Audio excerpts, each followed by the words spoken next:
ధాన్యం కొనుగోళ్లపై సీఎం రేవంత్ రెడ్డి అవగాహన లేకుండా మాట్లాడుతున్నారని BJP MP Raghunandan Rao fire అయ్యారు.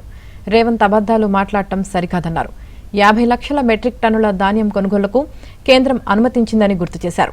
మోదీ సర్కార్ పారదర్శకంగా పనిచేస్తుందన్నారు.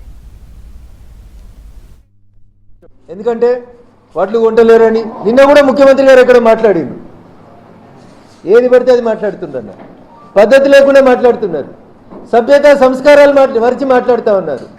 ఈ దేశ ప్రధాని అంట నువ్వు దిగిపో, మా రాహుల్ గాంధీ వచ్చి కొంటాడు. ఏం కొంటాడు మీ రాహుల్ గాంధీ వచ్చి? కాంగ్రెస్ ముఖ్యమంత్రిని కొంటాడా? ఏం చేస్తుంది మీ రాహుల్ గాంధీకి? ఏం చేస్తున్నాడు లీడర్ ఆఫ్ అపోజిషన్గా పార్లమెంటుగా? ఏం చేస్తున్నాడు లీడర్ ఆఫ్ అపోజిషన్గా? 20 ఏళ్ళు నీతోటి ఉన్నటువంటి పార్టీకి 2 మంత్రి పదవుల కోసం 20 ఏళ్ళ దోసాలు నల్లేసిపోయి పగటిలో పార్టీ మార్చిరు మీరు తమిళనాడులో.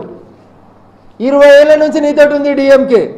2 మంత్రి పదవుల కోసం నువ్వు గొలిసిన 5 ఎమ్మెల్యేలను అమ్ముకొని పోయినావు. ఆయననట ఈయన చెప్తాడు నిన్న ముఖ్యమంత్రి ఎక్కడను దీపమ్మని మోడీకి చదవకపోతే మరి రాహుల్ గాంధీ వచ్చి కొంటాడు. ఏం కొంటాడు మీ రాహుల్ గాంధీ? మీ బీఫామ్ మీద గెలిచిన మీ ఎమ్మెల్యేలను ఎంపీలను గెలుచుకోవడం కాపాడుకోవడం చేత కాలే. గోవాగా నుంచి మొదలుకుంటే త్రిపుర దాకా ఏ లెక్క చెప్పమంటే ఆ లెక్క చెప్తాం. వీళ్ళు వచ్చేట ఎంఎస్పీ గురించి మాట్లాడతారు. ఏం తెలుసు రేవంత్ రెడ్డి గారు, మీరు కూడా 5 సంవత్సరాలు పార్లమెంట్ సభ్యునిగా చేసిరు కదా.